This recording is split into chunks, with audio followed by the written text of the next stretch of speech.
I've been watching the Arizona hearing on voter fraud. As an expert, what is your opinion as to the validity of the numbers that were certified today by the Secretary of State and the governor about this election?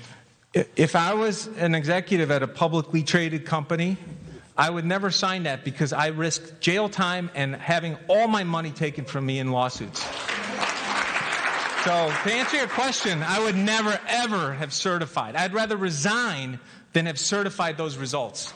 And coming on the heels of the Pennsylvania hearing, it seems very clear that the evidence for fraud that the left was asking for, where's the evidence?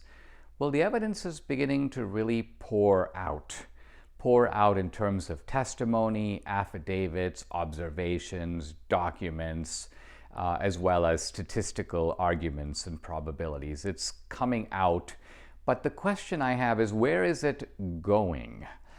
Is all of this going to the court? We have a sort of lack of clear direction from the Trump legal team as to what is the strategy for contesting this election. Is it fundamentally a legal strategy, or is it a political strategy of a different sort? Let me discuss the two in turn. First, the legal strategy, the idea of going to the court. And here my worry is that the courts will simply turn to the Constitution, which says very clearly, Article 2, Section 1, that the responsibility for carrying out these elections is with the state legislatures. And remember, we have courts here with conservative justices who are committed to upholding the Constitution, or deferring, if you will, to the Constitution and deferring to the legislatures where appropriate. And so there's a very good chance, it seems to me, that even the Supreme Court, even a Republican-dominated Supreme Court, would say, listen, if this is a problem, and it is a problem, fix it at the level of the state legislatures. But what that means to me is that these state legislatures have a tremendous responsibility and a tremendous opportunity.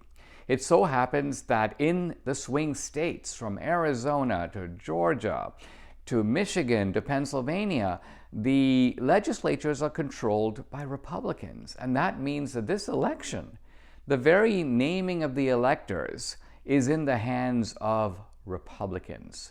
So why wouldn't Republicans, who can see this evidence of voter fraud, who can see that this election has been compromised, who have actually no doubt about that, and no doubt that this has occurred on a systematic level, enough to make a difference in the election, these legislatures need to do nothing more than use their constitutional power to name their own electors or prescribe a solution that would fix the problem.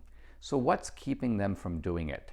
Nothing more than their fear of the media, their fear that they will be terrorized by reporters, portrayed as being monsters.